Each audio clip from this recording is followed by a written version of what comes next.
తాకట్టులో ఉన్న బంగారాన్ని విడిపించి ఆ రోజున్న మార్కెట్ ధర కట్టి మిగిలిన డబ్బును మీకు అందిస్తుంది ఎస్వీఎస్ గోల్డ్. చెప్పండి, స్కిప్ చేద్దామన్నా స్కిప్ చేసేద్దాం. మన కథ, మనకు తెలియాల్సిన కథ, మన చరిత్ర, రుద్రమదేవి కథ మీరు భుజాలకు ఎత్తుకున్నప్పుడు, షూటింగ్ నడిపిస్తున్నప్పుడు గుణశేఖర్ అయిపోయాడు. గుణశేఖర్ ఇంక ఇండస్ట్రీ వదిలి వెళ్ళిపోతాడు.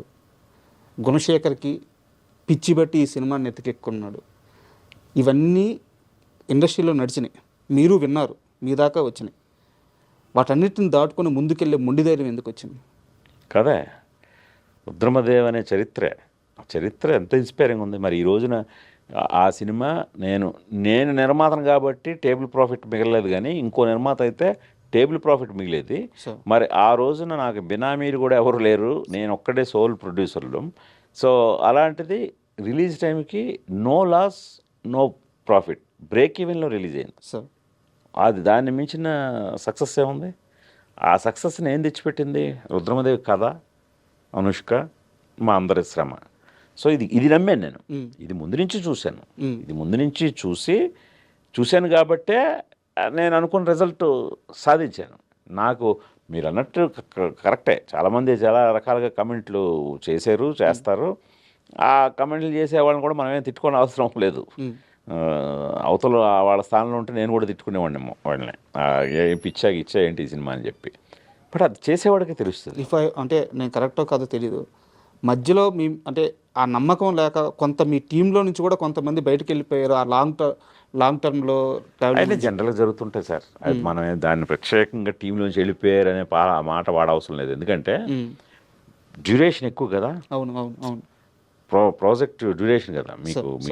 మీకు ఏ హిస్టారికల్ ఇలాంటివి తీసుకున్నా స్టార్టింగ్ ఉన్న టీము ఎండకు ఉండరు, ఎందుకంటే వాళ్ళకి వేరే కమిట్మెంట్స్ ఉంటాయి, వేరే సినిమాలు. మనం కూడా ఇది అనుకున్న ప్లాన్లో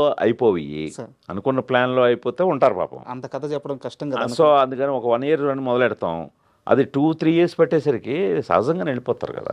ఆ మొత్తం ప్రాసెస్లో మిమ్మల్ని డబ్బులు పక్కన పెట్టేసి, తన డేట్స్ కానీ ఇవన్నీ కూడా పక్కన పెట్టేసి, నీ వెనక నేను ఉంటాను గుణ అని చెప్పిన వ్యక్తి అల్లు అర్జున్.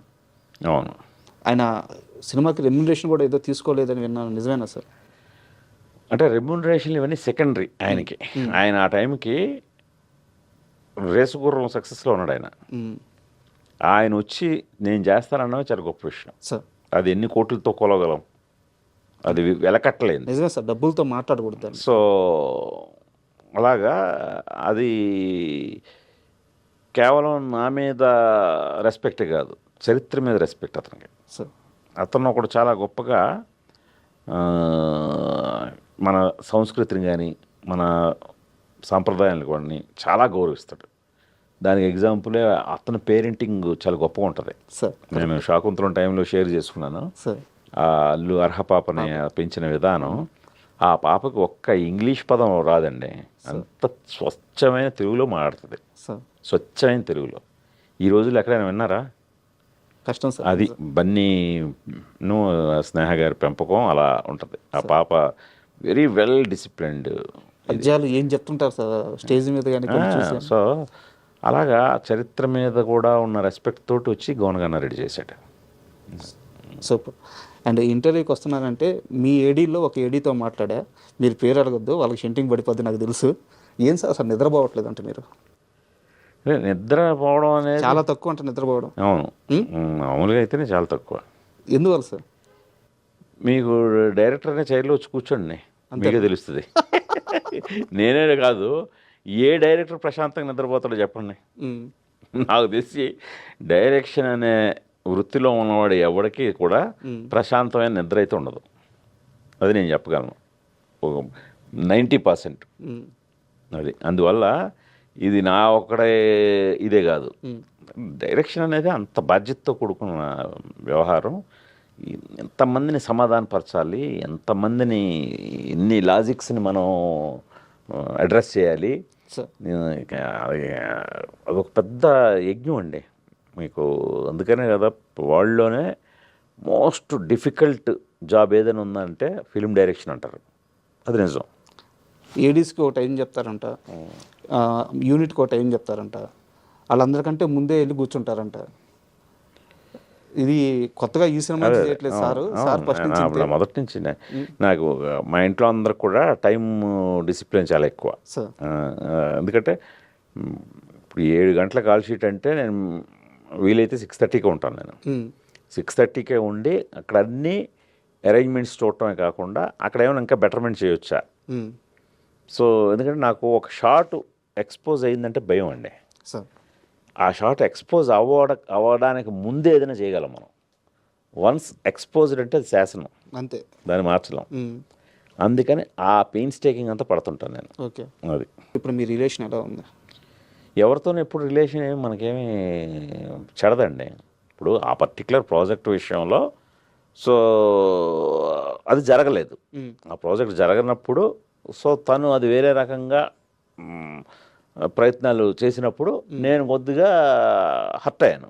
హర్ట్ అయ్యి నా హర్ట్నెస్ని ఎక్స్ప్రెస్ చేశాను అంతే. అంతకు మించి దాని మీద ఏమి ఆ తర్వాత మళ్ళీ మేము మాట్లాడుకున్నాం, మేము మెసేజ్లు ఇచ్చుకున్నాం. మాట్లాడుకున్నారా? అది మాకు ఇవన్నీ అంటే పర్సనల్గా వాళ్ళ మీద మనకేముంటుంది, చిన్న ప్రొఫెషనల్గా ఒక చిన్న ఇది అది అక్కడతో అయిపోయింది. అండ్ యుఫోరియా ఇప్పుడున్న ప్రతి ఇంటికి అవసరమైన కథ అని చెప్పారు. కరెక్ట్. నేను కూర్చోగానే ఫస్ట్ నేనే ఒక రియల్ టైం ఎగ్జాంపుల్ చెప్పాను. బట్ మీ ఇంటికి ఈ కథ ఎంత అవసరమైంది, ఈ సినిమా ఎంత అవసరమైంది, ఈ సినిమా సక్సెస్ ఎంత అవసరమైంది? అంటే ఇది ఎందుకంటే ఫ్యామిలీ మొత్తం దీనికోసం 3 ఏళ్ళ నుంచి కష్టపడుతున్నారు. అంటే ఫస్ట్ మా అందరికి కూడా కథ చెప్పాలన్న ఆసక్తే. ఈ కథని రైట్ టైం ఇది చెప్పడానికి అని ఆసక్తి. అందుకనే ఇప్పుడు మేమందరం కూడా చాలా ఎమోషనల్ కనెక్ట్తో ఉన్నాం. రేపొద్దున్న జనం కూడా ఈ సినిమా చూసిన తర్వాత అంతే ఎమోషనల్ కనెక్ట్ వస్తుంది. అంటే ఆ ఎమోషనల్ కనెక్ట్ రావడానికి ఇదేదో మనకి స్వీయ అనుభవంతోనో దీంతోనో వచ్చేది కాదు. ఈ రోజున సొసైటీలో మన ఎదురింట్లోనో పక్కింట్లోనో ఇలాంటివి జరుగుతున్నాయి కదా, మన ఇంట్లో కూడా జరిగే అవకాశం ఉంది కదా, మనం ఎంత జాగ్రత్తగా ఎంత అలర్ట్గా ఉండాలి అనే ఒక అవేర్నెస్, ఒక కాన్షియస్నెస్ క్రియేట్ చేస్తుంది. సో అందుకని ఈ కథను చెప్పాలన్న ఒక కుతూహలంతో మేము ఎప్పుడెప్పుడు చెప్తామా అనేది మేము నమ్మాం. మేము గట్టిగా నమ్మి మేము సాటిస్ఫైడ్ అన్ని రకాలుగా. సో అందుకని రేపొద్దున్న అదే రిజల్ట్ని ఆడియన్స్ నుంచి రప్పించుకుంటాం అనే నమ్మకం ఉంది. నేను విన్నది అంటే చాలా దగ్గర నుంచి విన్నాను. నెక్స్ట్ హిరణ్యకశ్యప తీయడానికి చాలా ట్రయల్స్ చేస్తున్నారు, చాలా సీరియస్గా ఉన్నారు. మేబీ నెక్స్ట్ ప్రాజెక్ట్ అదే ఉండబోవచ్చు గుణశేఖర్ గారిది అని తెలుస్తుంది. నిజమా అబద్ధం? ఇంకా నేనైతే ఇంకేమనుకోలేదండి. ఆ కథ మీద సీరియస్గా ఉన్నారు. అది అయిపోయింది, ఆల్రెడీ కథ అయిపోయింది. ఇప్పుడు దాని మీద కొత్తగా ఏమీ చేయాల్సిన అవసరం లేదు. నేను 8 ఏళ్ళు దాని మీద వర్క్ చేశాను. నా లైఫ్లో 8 years ప్రైమ్ టైం దాంతో స్పెండ్ చేశాను. సో అందుకని ప్రస్తుతానికైతే యూఫోరియా తప్ప నా దృష్టిలో వేరే ఏది లేదు. ఈరోజు ఈ సినిమాని జనాల దగ్గరికి సక్సెస్ఫుల్గా చేర్చడమే నా మిషన్, అంతే. ఇంక వేరే ఆలోచన కూడా లేదు ప్రస్తుతానికి. అండ్ February 6th సో ఫైనల్గా అంటే గుణశేఖర్ నుంచి ఒక సినిమా వస్తుంది అంటే ఆ సినిమాలో ఖచ్చితంగా ఏదో ఒక సమాజానికి ఉపయోగపడేది ఉంటుందని మాకు తెలుసు. ఈ జనరేషన్కి యుఫోరియా గురించి ఫైనల్గా ఏం చెప్తారు? ఎందుకు చూడాలి, ఏం నేర్చుకోవాలి? ఎందుకు అంటే ఏం నేర్చుకోవడానికి నేనేదో ఉపదేశాలు అయితే ఇవ్వట్లేదండి, స్ట్రిక్ట్గా ఇవ్వట్లేదు. మీరు అదైతే భరోసా ఇస్తున్నాను. నేను మీకు మెసేజ్లు ఇచ్చేసి ప్రీచింగ్లు ఇచ్చేసి అయితే భయపెట్టను. సరదాగా మన కుర్రాళ్ళ మధ్యలో సరదాగా జరుగుతున్న కథని ఆ సరదాగా జరుగుతున్న వాటిలోనే అమ్మ ఇంత జరుగుతుందా, ఇంతలాగా మనం విచక్షణ కోల్పోతే మన జీవితాలు ఇలాగా ఎంత నాశనం అయిపోతాయా, ఇంత కాన్సిక్వెన్సెస్ ఫేస్ చేయాల్సి ఉంటుందా అని ఇటు కుర్రాళ్ళు కానీ ఇటు ఫ్యామిలీస్ కానీ ఇద్దరు సమాన బాధ్యతతోటి ఈ సినిమా చూశాక ఒక్కసారి వాళ్ళకి ఒక చిన్న అలారం లాగా మనం అలర్ట్ చేస్తుంది, ఆ కాన్షియస్నెస్ క్రియేట్ చేస్తుంది. అందుకని ఖచ్చితంగా ఇప్పుడు ఈ జనవరిలో చాలా చక్కగా నవ్వుతూ ఎంటర్టైన్మెంట్ సినిమాలు చూసాం. ఇప్పుడు February 6వ తేదీన ఒక్కసారి ఒక రియాలిటీ చెక్ తోటి యూఫోరియా చూద్దాం. లైఫ్లో రియాలిటీ చెక్ అనేది అప్పుడప్పుడు ఉంటూ ఉండాలి. అదే యూఫోరియా. అది. Sir thank you sir, all the best. ఖచ్చితంగా సినిమా సూపర్ హిట్ అవుతుంది, నాకు ఆ వైబ్ కనిపిస్తుంది. అదే. సినిమా సక్సెస్ అయిన తర్వాత ఒక్క రోజు తప్పకుండా. నీరు పడిన రోజు ఓ, తప్పకుండా. మనం ఒక కంప్లీట్ ఇంటర్వ్యూ అలాగే చేయాలి. చేద్దాం. Thank you sir. Thank you అండి రాజా గారు.